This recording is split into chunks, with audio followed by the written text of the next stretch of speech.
Just noticed I clicked the wrong button. So instead of broadcasting on Twitch, we are broadcasting on my personal YouTube.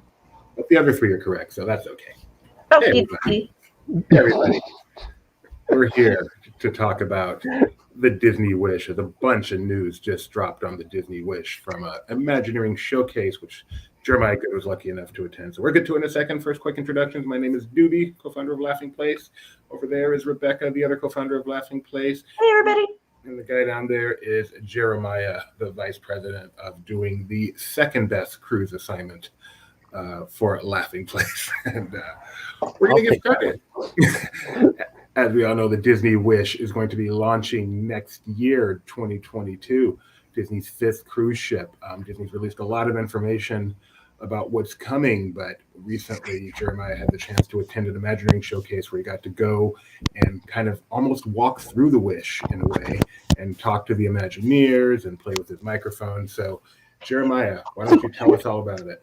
Wow, my computer just does not like me adjusting the sound. It went down, and now I'm like loud as can be. Yeah, so a few weeks ago, I've often heard of these special secret events that you guys have attended in the past, but I've never done one myself where I can't talk about what I'm doing.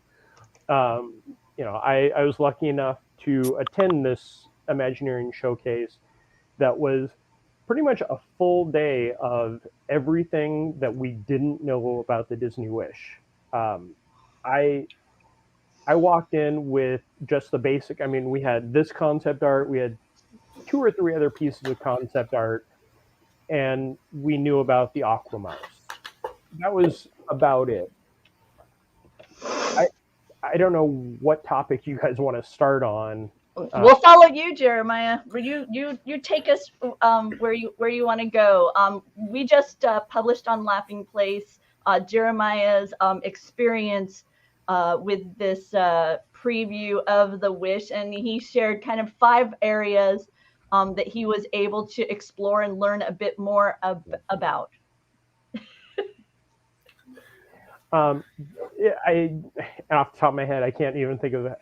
Well, I'll lead you, Jeremiah. I'll lead you. So the first thing you talked about in the article was something near and dear to your heart, based on your experience, and that is the Oceaneer Club. Yes, thank you. Yeah, the Oceaneer Club. I mean, you guys had just talked about in the article about Gideon and the changes to the Oceaneer Club that you guys experienced on the cruise the other day. The couple of times I've been on the ship, I've taken a total of 3 cruises and have been on each of the ships for tours. And for me, the Oceaneers Club, I always felt wasn't fair because I could only spend like 5 minutes in there. And those were the old ones. This new one is just amazing. And they haven't even released all the information on it, which was one of my favorite things. They kind of went, okay, here's 3 of the things. And they showed us this map that had 2 empty spots. So we are assuming that there's 2 more areas to come. We don't know for certain. This one is the castle area, which will focus on the princesses. But it's not just, when a lot of people hear princesses, they think, okay, it's just for the girls. This has Frozen, Tangled, and I can't think of the third one off the top of my head because, again, I've got everything else in there. But you can see the boys in the background, and they're playing in the Frozen section that has a lot of the interactive hand movement games, kind of like we used to be, but they're based off of like Snoogies from Frozen Ever After. And the stuff they were showing us was just so cool. And again, I don't get to play this other than the 3 seconds I'll be in there. Now they do have open house during the cruise, which I'm surprised how many fans do not realize that this is a time period when you are permitted to go explore this zone, even if you aren't its intended clientele. And they do let parents know that ahead of time, that these hours are a time period when this area, is open to all, so that, you're not taken by surprise with that. So we've explored, but even before Gideon, we were able to, learn a little bit more about the Oceaneer Club and Oceaneer Lab. Jeremiah, they also highlighted with you this Imagineering element of the coming Oceaneer experience aboard the Disney Wish. So now I have my booklet that I had to take notes on everything, very old school. So now I have all my information. The Oceaneers Club, for this one, that kind of takes things that we've seen in the past in different areas, namely Innoventions and Disney Quest, and brings it to a whole new world. What you're seeing there is the WDI Blue Sky to Construction, and that's the ride builder. And to the right is Big Thunder Mountain, and to the left, we believe that was Space Mountain, which they haven't said is, well, so there's two ride builders, and the ride builder is very much like it used to be at Disney Quest or at Innoventions, where you take the pieces of the ride and you put it all together. With this, they were showing how Big Thunder you can select the track and how you want to do with that, and then you put it all together and then you experience it. And they have Big Thunder and Matterhorn as the two initial games, and then the third one that you would actually unlock will be Space Mountain. After you've done the other two, Gotcha. You have a third one, so there's replayability for it. Yeah. And then one of the elements you mentioned about this area that I thought was also rather cute is that you might get visits from the Imagineering mascot, which is Sorcerer Mickey. And I always enjoy when Sorcerer Mickey kind of makes an appearance, because it's not as common of a look for Mickey for everyone to engage in. Just a minute ago, we were talking about what they're calling the Fairy Tale Hall, and it's going to comprise the Rapunzel's Art Studio, Belle's Library, and then this Frozen fun game that you see over in the side, where gestures will cause like snowball fights and that type of thing, featuring the Frozen team. But I think, and then the other area that you got to explore was the Marvel Superhero Academy. Can you tell us a little bit more about what we can find there, Jeremiah? Yeah, that one was, we've seen the Marvel stuff in some of the other ships. They have a smaller area, but these aren't just little alcoves like we've seen in the other ships. This is a full area. I don't want to show you the map because it is so crude, but the space is almost like a full room, where it's not just, oh, here's a little corner. The Marvel Superhero Academy, yes, you'll have visits from different superheroes, but there's two things that you can do in there. There's a motion-based flying game where you pretty much will dodge and move as you fly through, and you get to create your own super suit. It's very much like Iron Man, where you take the pieces and put it together, and it's like the magic mirror type thing, so you can picture yourself in it. You can see this in progress in the background. In the center screen, you can see the familiar activity cast member with the yellow and blue striped shirt, and then there's a kiosk, and you see a young man standing there and interacting with the screen. So very that's a pretty cool idea that you would be creating your own super suit. That, I guess, are you then wearing that as you participate in this gesture-based game, or are those very separate? It sounds like they're very separate. That was one of the things they talked about, was the superheroes are two different games. So you'll have that. One of the things about the entire area is you're helping Shuri with the Wakanda design group. That's what it actually is in there. So it ties to Black Panther, it ties to Iron Man, it'll tie to Spider-Man. But while you're playing in there, you have the voice of Friday, the artificial intelligence from the later Iron Man films. and she is helping you out doing these designs and that type of stuff. Friday comes in play throughout the cruise for the kids and even into a later activity, which we'll talk about as we go on. But the Superhero Academy was one of the biggest parts. For me, the Blue Sky Construction was a very fun take on it and what they're doing as opposed to the current Oceaneers Club where it's just kind of, you go in and play. This is actually going to track kids' scores. Okay. So there will be more interactive. Go on, Dewey. I just want to ask, I've read ahead, so I saw some of the talk about the interactive game on there and what you're just saying here. It feels like they're kind of making the cruise an overarching story as opposed to just, day, do what you want, but they're actually trying to create a story throughout the cruise for those who want it, I'm sure. Did you get that sense too, or did they explicitly say that? Oh, no, it is very much, they're going with the old Marty Sklar thought of you don't just make a ride, you make an experience. And this is going to have multiple experiences that go on throughout the day. And even towards the end of the cruise, when we get into the Uncharted adventure, there's a whole backstory to that starts way early and ends on the ship.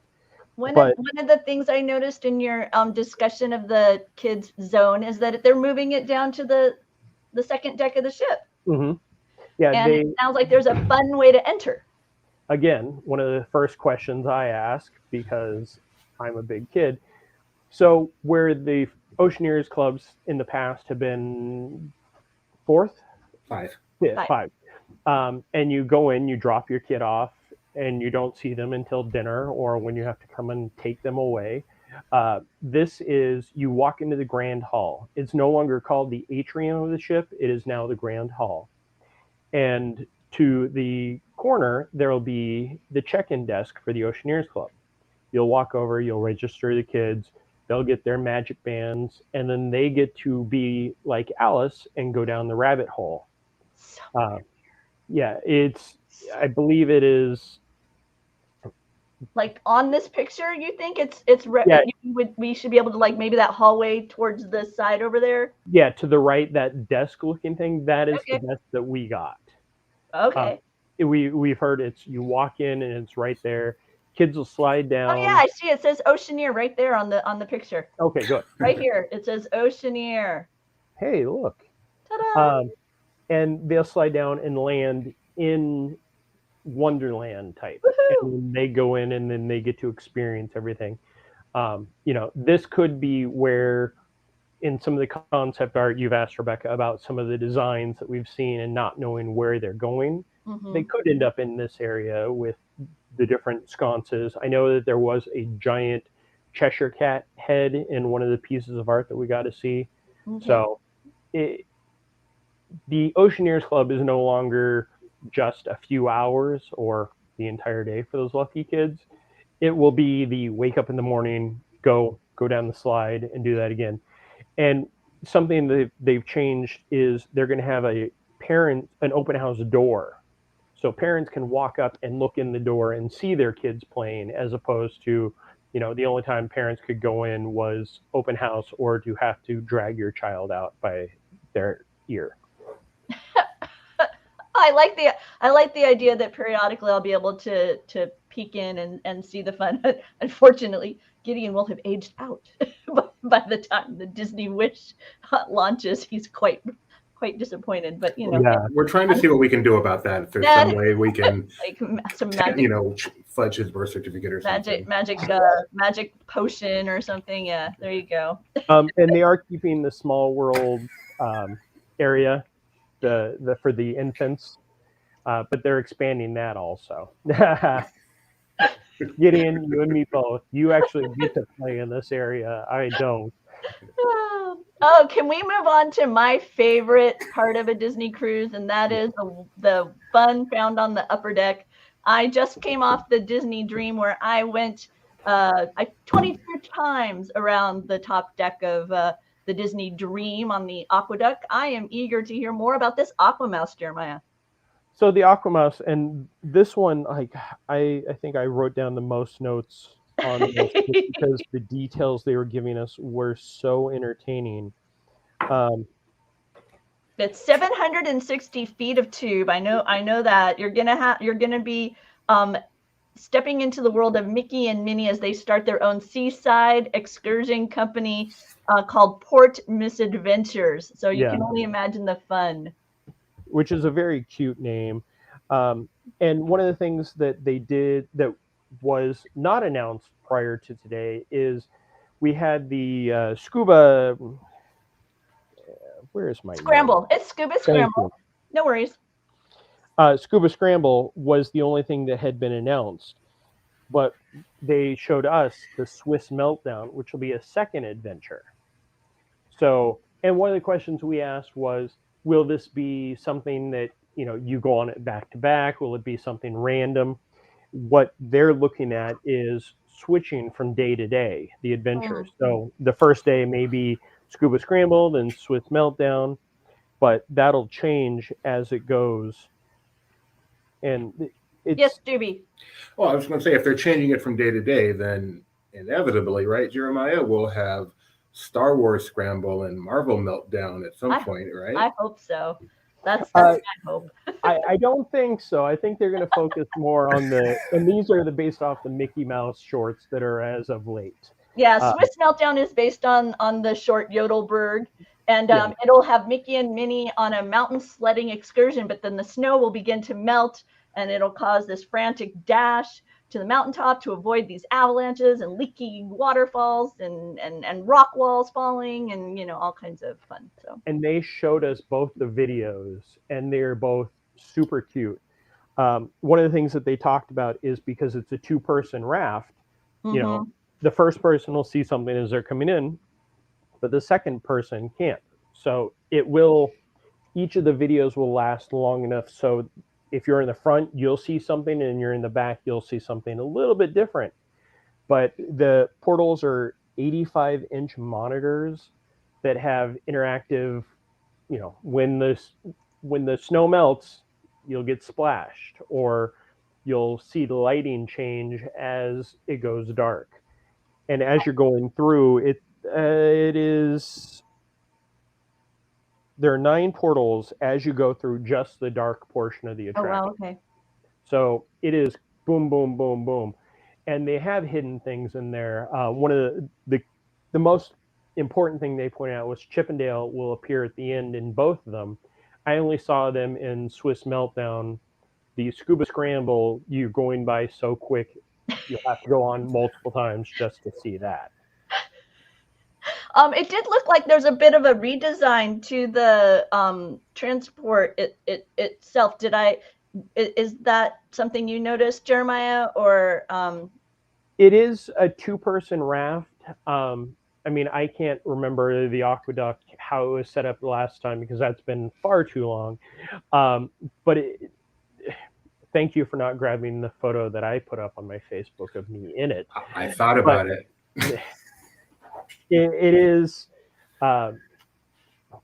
comfortable. That is one of the key things. It seemed to have an actual back to it. No, it's more of just there's the center part. It is still the raft. Okay. And you also don't have to carry the raft, because you will come around, you'll exit at one spot, the raft will move up to the load.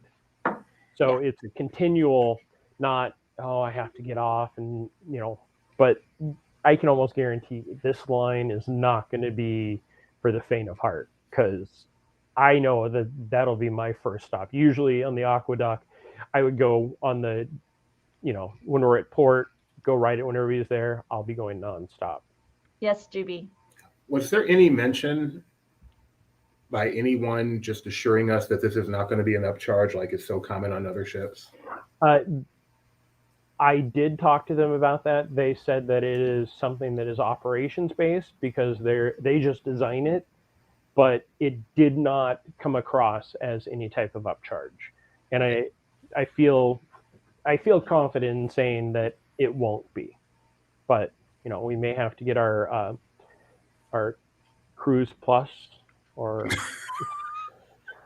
too soon, Jeremiah. Too soon. Want to get served first in Enchanted Garden? Yes.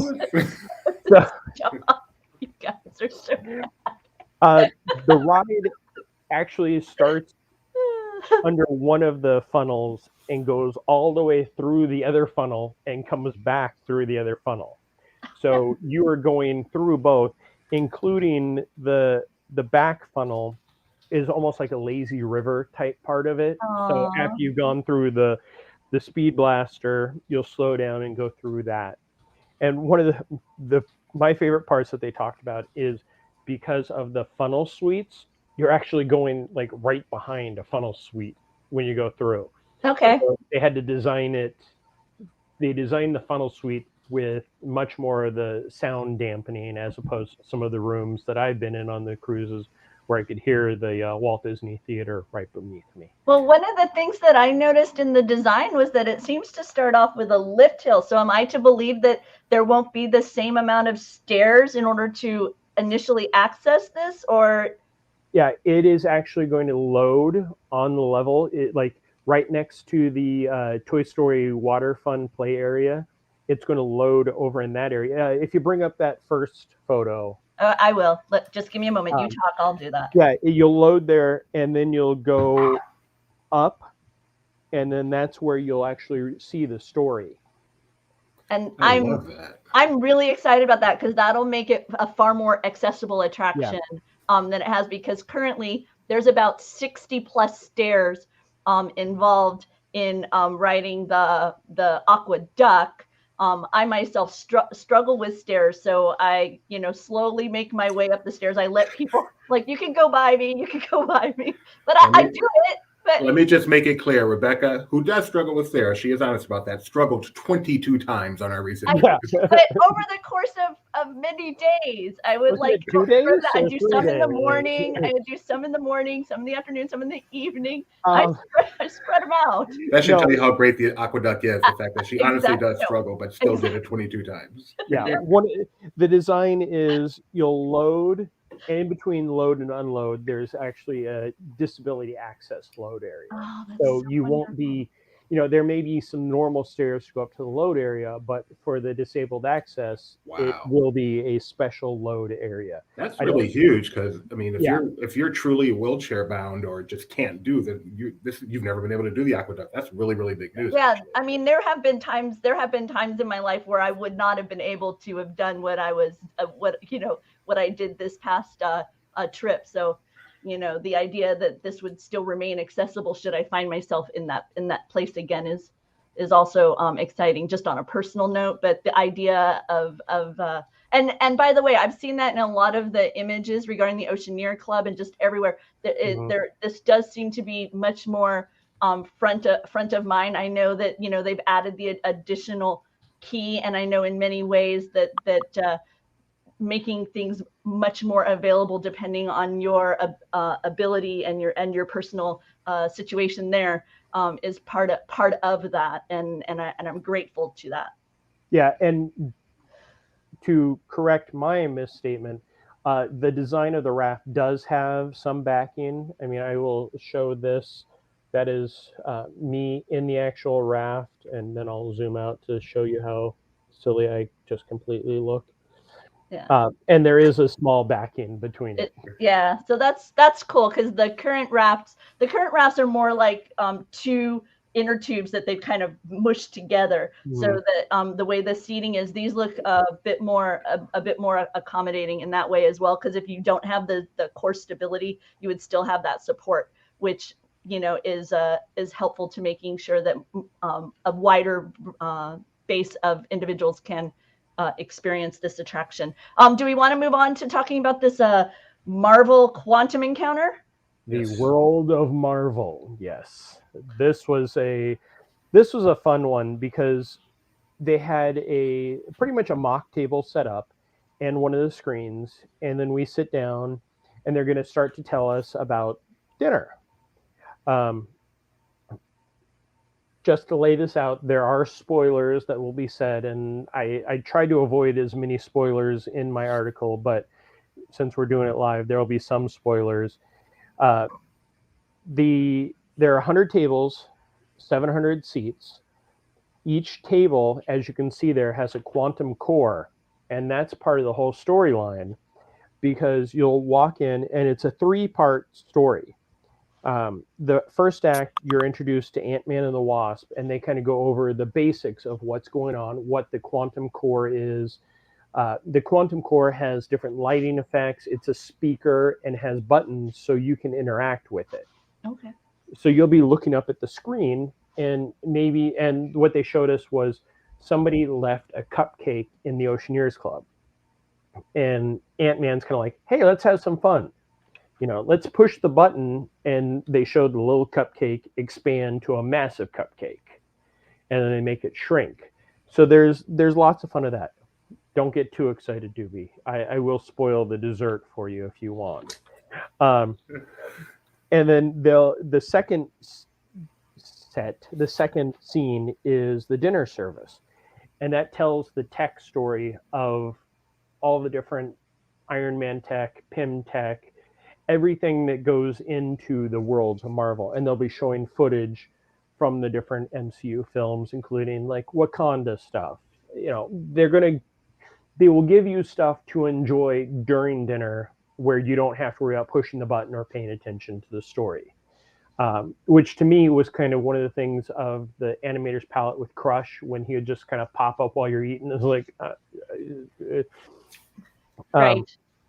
And then the finale, it takes 8 minutes, and what happens going back to the Oceaneers Club and the Marvel Superhero Academy, when Friday is talking to the kids in there, Ultron tries to break in to get information about the quantum core and some of the stuff that's going on the ship. So that happens in that part.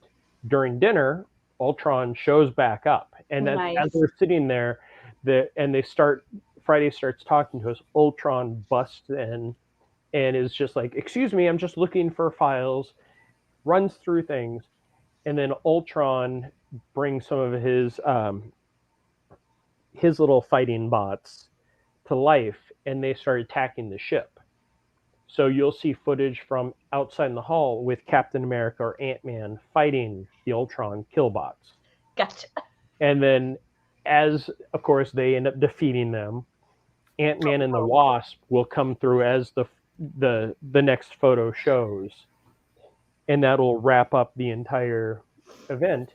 And then I think the girl's hand has the spoiler. You get a mini cupcake for dessert. One of the shrunken cupcakes that happened because of the quantum core. I want a big cupcake. Is there an option for a big cupcake? I don't think so. I hope they offer you a Pym cupcake from Vanellope's or whatever Vanellope's. Can you imagine if you could order one to your table? You like. Yeah, and that's one of the things that hasn't even been talked about is the sweet area. So, they gave us the start, and they kept saying there's still more to come, and we were like, okay, we want it all now. I don't think we know much about the upper decks at all. What pools they'll have? They're the adult pools, or there are certain pools, and they're going to be situated more like in an amphitheater. So you'll have a top pool and then the 2 lower pools. Okay. They showed us, they took us into the dish, which those of you not familiar, Walt Disney Imagineering has a virtual reality room that you stand in, and you stand in one spot and they can take you to different levels of the ship. You want to see the Oceaneers Club. And they took us in there, of course, with everything as it is. We can only see the projection, but they were telling us how when you have the VR on, you feel like you're actually on the ship turning around. And they showed us some of the basic designs of it. They didn't give a lot of details. One of the nice things is the main pool. It's going to be just like the pools are now, where you can pull the cover over it. And that'll be the stage for everything on the upper deck. And there's going to be lighting and LCD screens or LED screens behind it. So instead of them having to bring up this weird banner for the parades or whatever, they'll actually be able to change the background. Oh, wow. Should we venture on to the Hyperspace Lounge, or should we explore this interactive adventure that we're all going to get to do? Do we? I just want to say World of Marvel looks amazing, and I'm not a Marvel fan at all.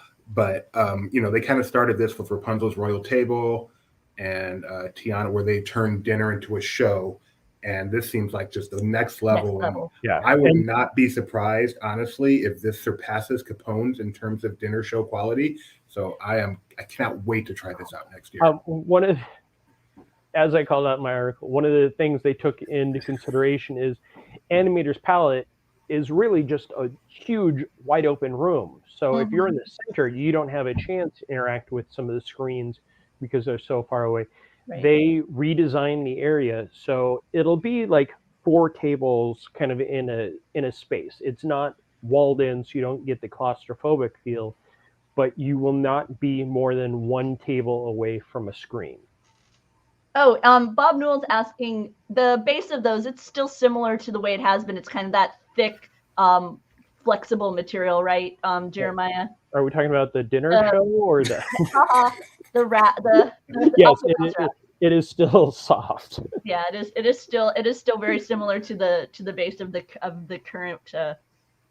More like if you were to have an inflatable raft at sea, that kind of feel. So should we go beyond the midship agency, or should we to the Uncharted adventure game, or should we go to the Hyperspace Lounge? Let's go to Hyperspace Lounge. What do you have to say about Oga's Cantina at sea? Definitely not Oga's Cantina at sea, even though one of the questions we did ask, and we had a chance to talk to some of the actual creators, and one of the people who came up with what you'll be looking at was somebody who worked on both versions of Star Tours. Okay. So my first question to him is, are we going to see Rex? And he said, no, we're not, sadly. Aww.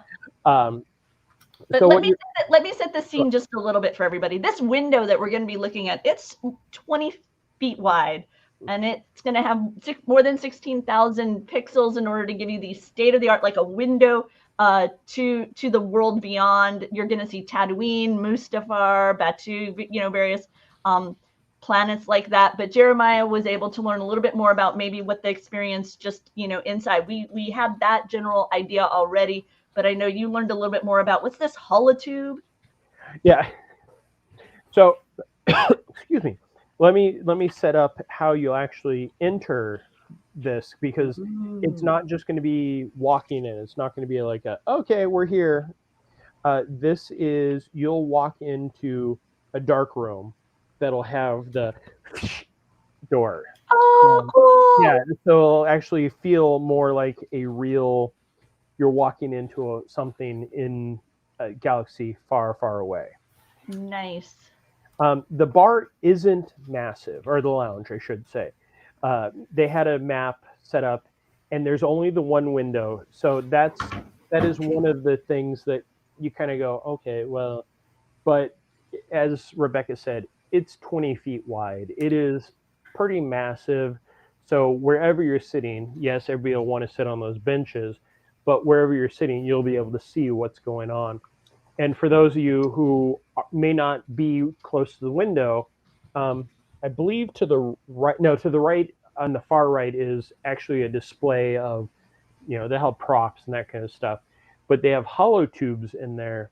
So as you're flying over the moons of Endor, you may see whatever ships are flying past in a holographic design. Oh, wow. And they had that for us, and we were staring at it for quite a while, and that it was actually one of the ones that they're going to install. So it's not just going to be, it's. So you're saying that in essence, there's a 3D model in a way to you visually. Yeah, visually a 3D model. Is a 3D model of this Endorian ship, or a ship that you saw flying over Endor. Yeah. That is cool. Yeah, so and experience it differently. Oh, that's cool. There's going to be so much to just sit there and get lost in. So the Hyperspace Lounge is on deck 3. It's on the port side. I knew that you guys would be interested in that because ships.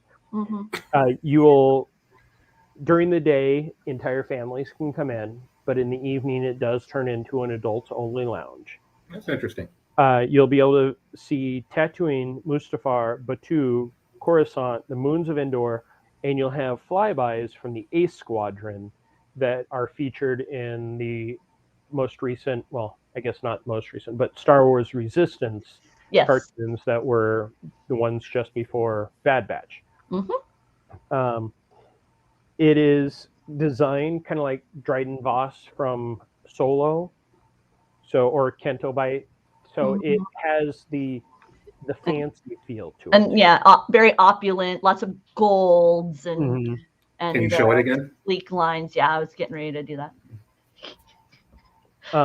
You can see the bartender in there.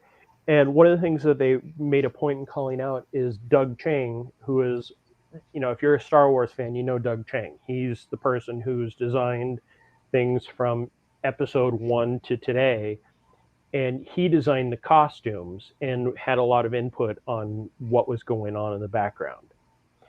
So you'll be sitting there watching, you're flying over Mustafar, and you'll see ships flying down that you may or may not recognize. We were able to see the ship from episode 7 that Han and Chewie are on when they take over and they capture the Millennium Falcon. In the movie, we only saw just a small bit of it on the interior. They had to actually create what the ship would look like on the exterior. They showed that the port opened, so you'll be watching these ships just passing by. Wow. And one of my main questions was, are we going to possibly see the Halcyon? And they said yes. And it'll be the best view of the Halcyon that anybody will have, because it'll be the only exterior view of the Halcyon anybody will have. Mm-hmm. And then they also, again, because one of the creators was somebody who worked on Star Tours, you'll not only see Star Speeder 1000s from Star Tours The Adventure Continues, but you'll probably also see some Star Speeder 3000s. So did they talk at all about any of the interior stuff, like I don't know, any theming as far as the bartender, or any like a robot bartender, or any of the fun stuff that might be happening inside? It's all human. The interior is you are immersed in the world of Star Wars. So instead of behind the bar, there's a bottle of Jack Daniels. Off to the right, you can see the beer taps and the bottles, because they're at sea, they don't have to keep Jack Daniels in a Jack Daniels bottle. They can put it in a thematic bottle that fits. So if you walk up and you want a specific drink, they will reach down and grab, some beautiful crystalline bottle and pour a basic alcohol out of it. So they can have a lot of fun creating familiar drinks like a rum and coke, but yet it would have a completely unique in-story name and branding and experience, so you don't kind of lose that immersiveness simply by ordering a drink. That's cool. Yeah, it's interesting. Skyline Lounge isn't, which I think is really cool, and it's the most similar to this, is not a particularly popular location, but now with the Star Wars IP and especially its location, more or less off the Grand Ball. What are they calling it again? It's not an atrium. Grand Hall.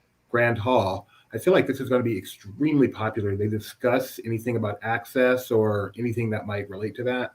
They didn't talk about, the limits or that type of thing. I think that's where they're coming into the having it open from morning or, early afternoon to the evening, so everybody can experience it.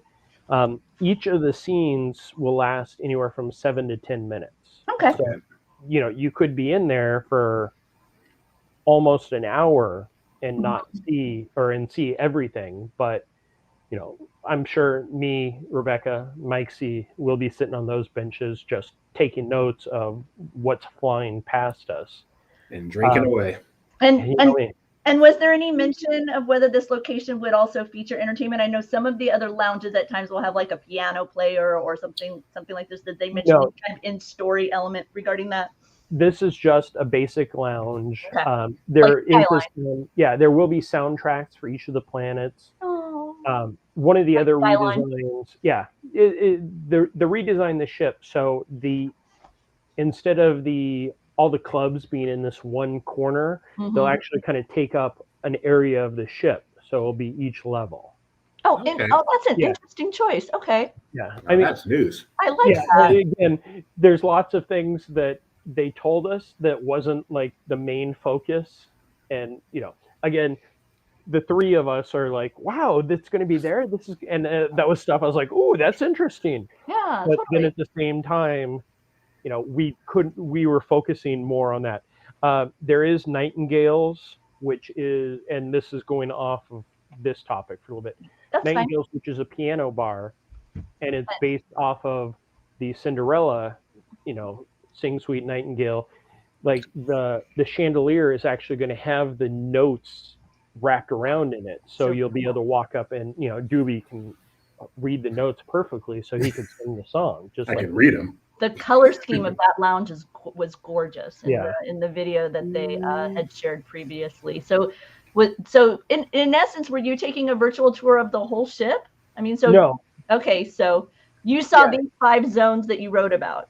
Yeah, I can stop being terribly jealous. I can be just a little. They showed us different things. I mean, there were a lot of the stuff that has come out. They showed us the concept art, which was good for me because I stopped paying attention when I got this invite because I wanted to see what was going to come out of it. So there were definitely things they're like, oh, and we've seen this. I'm like, I haven't seen this. Wait, this is really cool. Yeah, very cool. Let's see. I am dying to talk about this new adventure that they are launching on board the Disney Wish. And not just on board the Disney Wish. Okay. The Disney's Uncharted adventure. This was the they teased us with a lot of things, but this was the only thing that we really didn't know anything at all about. And we were all, there was a bunch of us, so a lot of us were going, so there hasn't been any talk about a midship detective or a midship type thing. So they started talking about the Disney Uncharted adventure. I'm trying to get all my notes up about this. No, that's fine. I gotcha. I'll share the quote that they have regarding it. They say, we are infusing the Disney Wish with innovative technology like augmented reality, physical effects to create a hidden layer of magic that can only be unlocked with the Disney Uncharted adventure. You might admire a beautiful painting today without realizing that hidden right beneath the surface, there's a horde of mischievous Kokomora from the world of Moana just waiting to escape and wreak havoc on the ship. A digital menu board might showcase what's for lunch in the afternoon, but later it will host a cooking lesson in Tiana's own kitchen. Yeah, that was kind of what they sold us on. They said, okay, so this is what's going on. I am so pumped. I'm so excited for this. We just got off the Disney Dream, and I can't tell you how many of those paintings I kept stopping in front of and waiting for them to do magical things. Yeah. And this sounds like kind of that, even like a next level of fun with that. And as Doobie knows, he has to peel me out of Galaxy's Edge as I try and scan things and look at things. And once again, this sounds like that experience, but even in a more engaging sense, and honestly in a story world that is much more entertaining to me. Yeah. I love Star Wars, but this idea of this at-sea adventure with the classic villains and the classic heroes is so exciting. Yeah, this was, I think my favorite part of all this was there were different varying levels of the media there. There was a couple of, Disney nerds, and then there were people that had maybe done a cruise. This got everybody engaged and everybody excited. So, you guys have booked your trip on the Disney Wish for next summer. Yeah. As soon as this comes live, you'll be able to go on the Play Disney app, Play Disney Parks app. And Mickey and Captain Minnie and Admiral Mickey they have different artwork for them, but it's Captain Minnie, no matter what, Captain Minnie. They will be there to welcome you and to tell you all about what your adventure is. So instead of, you book it and then you have to wait 6 months to get on a ship and start playing, you will start to get information right away. And they will talk about how your phone will be a magical spyglass.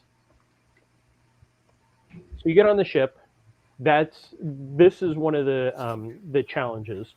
Uh, you will start looking around, and you can do this in your cabin. You can be sitting in your cabin, pull out your magical spyglass, look up to the stars, and see the different constellations, such as Dory and Nemo, or there's the Trumpet. There'll be Moana, Peter Pan. Yeah, so you can see how Peter Pan is kind of set up so you see his stars. Mm-hmm. Yeah, So- and then I can see the similar with the Dory and Nemo constellation. And then you'll look up straight up, and then you'll see the magical wishing star. As you're watching it, the magical wishing star, something happens, and the magical wishing star breaks into pieces and falls out into these different locations that all revolve around this game. So wow. instead of Gonzo telling you need to go to this window somewhere, you will get to choose, okay, I want to go to the EAC and try to recover that piece first. So then you'll go and you'll experience a Dory and Finding Nemo type adventure. The one they showed us was the Tiana, where you'll go, you'll help her, or she'll help you get the piece of the wishing star, but she's really busy. So what you need to do is help her create her gumbo, her world famous dad's gumbo. And the portrait will take you inside her restaurant. And you'll be sitting there. I think if you bring up that other photo of them doing the game,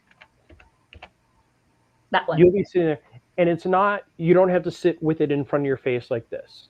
Right. You will have it out, and it'll tell you what to do. So what they're doing here, I believe, this is where they're putting in the hot sauce. Yep. And the entire team, there can be one person or there can be everybody, as long as they have a magical spyglass, which, yes, some of the kids don't have their own magical spyglasses, but that's where, parents will have to give up their phone. So you'll all be, okay, you need to put in this much hot sauce.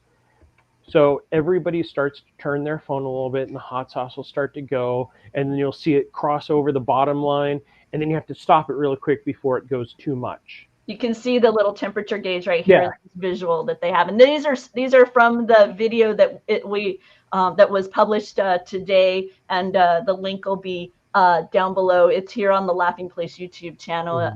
Look at the this onboard adventure. Well, and I guess even before you get their adventure. Yeah, and some of the other things are like you'll stir the pot, so you'll do this with your phone, or the soup is too hot, so you have to blow on it to cool it down, but not too much. That caught my eye when they said that you'll be able to like blow on the phone to like. But in some ways, Juby, this is like the next step of what we just did with the muster, because when we came on board, no, but I mean, it's in essence, when we came on board, the muster drill, you used to have to go put on your life vest and stand on the deck and all that kind of thing. Now they tell you what your assembly station is. You take your cell phone, you walk towards your assembly station, you lift up your cell phone to where the assembly station icon is within the view of your camera. Boom, you get the little ding, check. You have found your assembly station, and then you move on. I haven't watched any of your guys' video about that yet, but that's a great thing. I mean, just imagine how much time that'll save. Right? No, it was wonderful. Oh, and what's nice is in case of actual emergency, you just point your phone at the lifeboat, and you're instantly like transported to land. But I just see this as kind of in some ways like the next step of that kind of process, because you're absolutely right that I wasn't doing the muster drill like this. The phone is kind of off. It's framing things. And so it's a bit different, because even with the Midship Detective Agency, you had that big, placard kind of in front of you. And sometimes it was kind of, you're trying to maneuver it and also see around it. And so it sounds like this is going to be an even more engaging and more fun fun thing. Yes, you're right, Bob. If you miss the mustard drill, then you have to go to custom class. So, Rebecca, you were with me 10, 12 years ago when we saw videos on what was coming for the Disney Dream and the Disney Fantasy with the Enchanted Art and the virtual porthole and the Midship Detective Agency and Mickey and the Animator's Palette drawn to magic. Could you have conceived that this was 10 years later? The tech here is out of this world compared to that. Okay, I'm going to be a little bit of a party pooper. Because of those experiences, I expected something more when the Galaxy Edge datapad was introduced. And so it was actually a kind of a bit of a disappointment, that experience. And this is kind of much more of what I kind of anticipated my datapad experience to be like, much more of this kind of AR mixture of the Disney fantasy on my phone connected with the reality that I was in, like this being my magic spyglass. So yeah. I'm really excited about this idea that, I'm going to see a collection of stars on a wall and, hold my phone up towards it, and then, it unlocks some sort of magic fun. And I am going to be obsessed, and it's going to be embarrassing. So here's my bit of a party pooper. Okay. I'm worried, and I'm not saying this will happen. I'm worried. The cruise is by far my favorite vacation because there's no other way to get this far away from reality. You are cut off from reality on a cruise, unless you want to pay a ton of money, and that's a wonderful thing. I like that midship detective agency. You go get something that does it. I'm not looking forward to seeing everybody walking around with their phones out. I already don't like that the navigator's only on your phone, so people are constantly pulling out the app, and the app is used for so much now. And I'm just worried that it's going to be that much more with these activities, and that's just something I'm not looking forward to, is being on a cruise where everyone is staring at their cell phone. And that was one of the things that they talked about, is they don't want it to be only this. Like, it's going to be, okay, go to this location. You put down your phone, you go to that location. When you do it, you're not on your phone. Your phone is just a tool for the actual game itself. Yeah. I understand the difference that you mean, Doobie, but they don't want the family to be like they are in the parks where everybody's on their phone. They want the phone to be an extension of the game. Well, and I would argue, Doobie, that since they're paperless, that you won't have that. That's gone, because people are constantly. If the only way you know what's going on is by having this thing out, then you're going to have this thing, because you're constantly checking what's going on. I agree. I agree. It's happening already, and it's a thing of the past, but this just exacerbates it more. And it may be such a non-issue. I mean, but times change. I'm a cruise romantic. My favorite thing on a cruise is laying on deck 4. I totally understand, because you and I commented. We were sitting in chairs on the on the upper deck. We were enjoying a drink, and we were just commenting on how many more people we saw walking by with the phone, and you could see as they passed by that it was because they were looking at the navigator, because it wasn't it wasn't that all of a sudden everybody had a lot of data plan or whatever. And I mean, there was plenty of that too, because we were sailing close enough to shore that you could opt into like an international, and then you could still have your data fund. But I can understand that as a concern. But Midship Detective Agency, they did a really great job, I felt, with both the Mickey one and the Muppet one, in that it wasn't too overwhelming in order to complete. It doesn't get in the way of all of the other fun. It's like a nice add-on element to a Disney cruise, but I didn't feel, it doesn't take that much time investment. This one is definitely. Go on, Doobie. I was just going to say, in the Oceaneers Club, everything was done via their bands, right? There was nothing in there that had the kids with cell phones. No, and this is one of the questions that a lot of people, especially the parents, were asking is, what about our kids that don't have phones? Mm-hmm. One, I kind of felt that they're kids that don't have phones. I know Gideon doesn't have one, so actually Gideon does have a cell phone. But the nice thing is it is all the family can play it with their different phones. So it can be multi-team players. One of the things that Rebecca will love and Doobie will hate is there are at least 4. I think they said that there were possibly of 6 different locations where you will go to recover your piece of the wishing star. Yay! So with that, you will go from one point to the other and do different things. Rebecca, can you bring up the picture of the kids with Cinderella slipper? Yep. And then I've got more curmudgeon to come.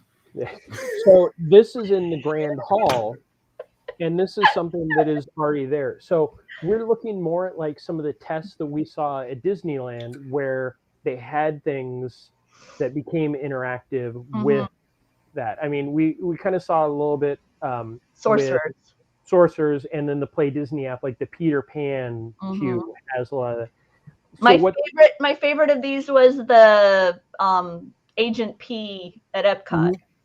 Yeah, and this one won't be that dramatic where things will do that, but they describe this as you will be helping get this piece, and what happens is Cinderella's magical slipper is what's going to help the ship move.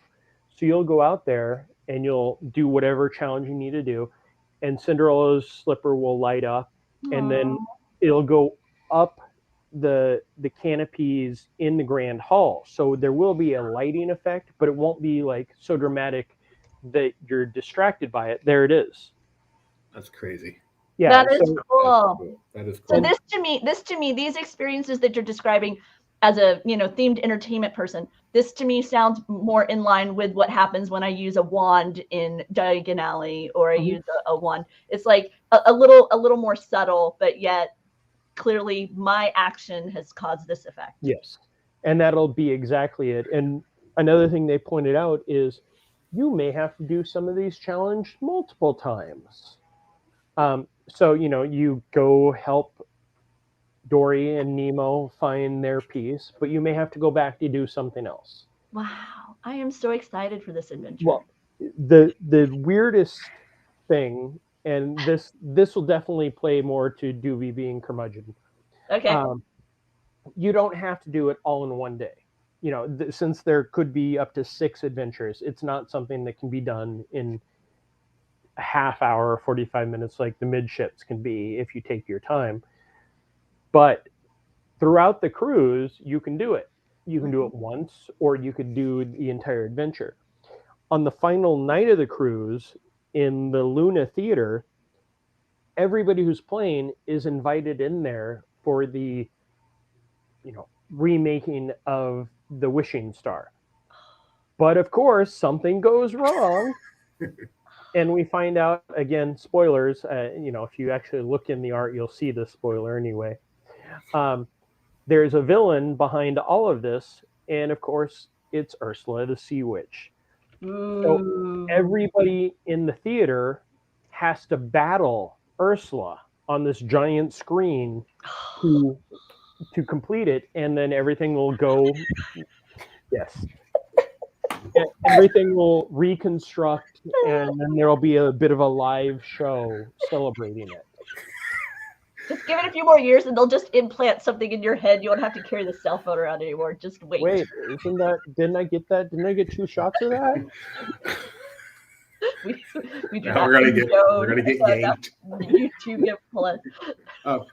So Jeremiah, yes, I know you have several Imagineer phones on your speed dial. Can you just make sure? My favorite thing on a cruise is just to sit on a deck chair in deck 4. The last thing I want to see is a bunch of people playing Pokemon Go in front of me. That better be it. I like the shuffleboard. Story-free zone. I like the shuffleboard. I like the people jogging. I don't want Pokemon Go people doing all this stuff. Just make sure they keep deck 4 clear. Got it. I will contact them about that. Jimmy's gonna start wearing shirts that say "Don't ruin my deck 4 quiet." That's right. Okay. Stay off my deck 4. So the last 2 things about this game, one of our main concerns was um, so the Disney Parks app. You will download this before you go on the ship because that'll be your welcome. On the ship, the games will all run off the ship Wi-Fi. Yeah. You don't have to worry about any of the data packages, anything. That was one of the main concerns. My biggest concern was I play the Disney Parks app. Play Disney Parks app. Yes. For really one reason and one reason alone, to get more achievements than Benji or my friend Scott have. Each game you will get a different achievement. Oh, so, yes. Yeah, that was my number one question. Was like, okay, play Disney Parks app, is there achievements? And they said yes. They also they did make it sound like, just like in the parks, you might be able to buy the pins that go with the achievements. So nice. I'm not saying that I will get back in pin collecting if I can do that, but I will get back in pin collecting if I can do that. Did they say whether or not this adventure would spill over to Castaway Cay?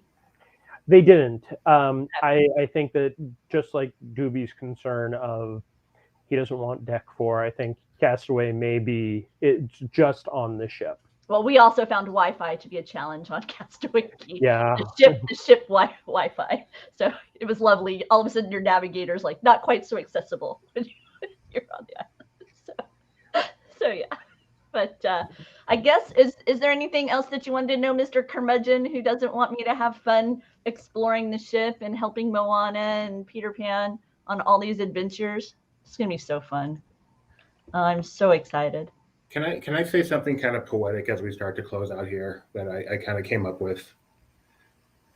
Is it curmudgeon poetic or no, this is sincere. This is sincere because I never thought I was going to be a cruise guy until I took my first cruise. But from after I took my first steps on board the Disney Dream, and now I can't wait for my next cruise. But the Disney Wish has me counting the days.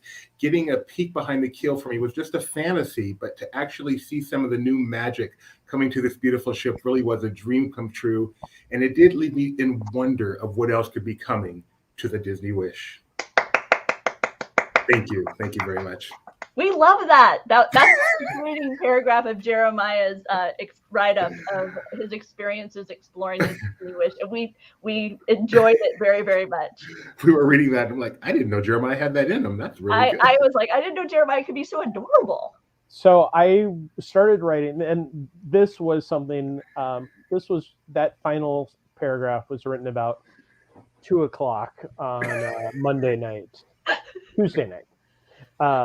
So I started writing it, and I was writing it very sincerely. And then I realized that I was calling out the names of the ships. And I was like, wow, I am such a nerd right now. And then I just went in. I think the only one that I was missing was the Wonder. And I was like, okay, fine, I'll put the Wonder in there now. So it's so cool. Disney is definitely in the DNA of the team here at LP, and that paragraph for me was like, yeah, for sure, yeah. It was awesome. I read it to Ben. It was so funny. I wrote our editors like, oh, check out this last paragraph. How adorable is this? I was talking to Ben on the phone, and Rebecca's like, "Let me read you this," and we were about to start like, "Okay, what did he say? What flowery language is Jeremiah using now?" And then we're like, "Wait a second, this is good." They both really enjoyed it. So I've been around for 8 years and I wrote one cheesy paragraph, and that was good. Hey, it's all these guys. They love the cheese. That was great. And I really do mean that. Like, I never thought that I would be a cruise person, and then the experiences that I've gotten really because of you two, because you two started this. I get to have these fun adventures and fight you guys for some of them. I want these adventures. I know. That's why I said I get to fight you for some. But better at sea. Yeah, it was just such a magical time. And not only was it really amazing that I got to see these new adventures coming before anybody else, I get a walking WDI behind Epcot. Like, That is fun. so we're walking through, and they have Mary Poppins hanging from the ceiling from Great Movie Ride, and they had like different signs from Imagination. And we're like, wait, can we? And they're like, no, we have to keep going. Was the biggest sign no photography? That was pretty much, they had tasers ready for us. I mean, they didn't make us put our phones in a bag, but that was reiterated over and over and over again. And you know, I've been lucky enough in my time to visit WDI in California, so going to the one here was just amazing, and to see something that nobody had ever seen and get to experience a few of the activities that, you know, nobody will experience until next year was just stand out. Yay. Well, we're so happy that you got to do it. Right. I'm Happy you had that so opportunity. happy. Yeah. And we are eager to share more of the Disney Wish information as it comes to us here at Laughing Place. We'll be sure to share it with you. Be sure and check out, I'm going to say sure a gazillion times right now. We have several articles posted about the Disney Wish, and we also have a lot of information on Laughing Place about yesterday's announcement of the Disney Genie coming to Disneyland and Walt Disney World later this year. That is their new kind of complimentary and paid service for they're phasing out Fast Pass. They're bringing this in. So go check out the articles and you can learn, you know, all the details about that as well. So I guess that's it for us now. Do we have anything else that I should mention? I think we're kind of done with our YouTube content for today. Yeah, I think so. We'll be back over the weekend. Yes, and we've got a lot of coverage coming up today, though. I see our VP of Alcohol is covering the SeaWorld Craft Beer Festival tomorrow, so way to go there, Mac. You got that one going. And yeah, stay tuned. We've always got a ton of stuff going on. Yep. Like, subscribe, ring the dingy dingy. Yep, you'll learn more about Peppa. Why Jeremiah has Peppa Pig cookies. So there we go. So yeah, thanks for joining us. We'll see you all real soon. Ahoy! Bye. How can I not use ahoy? Oh my goodness! Ahoy! Ahoy! Ahoy!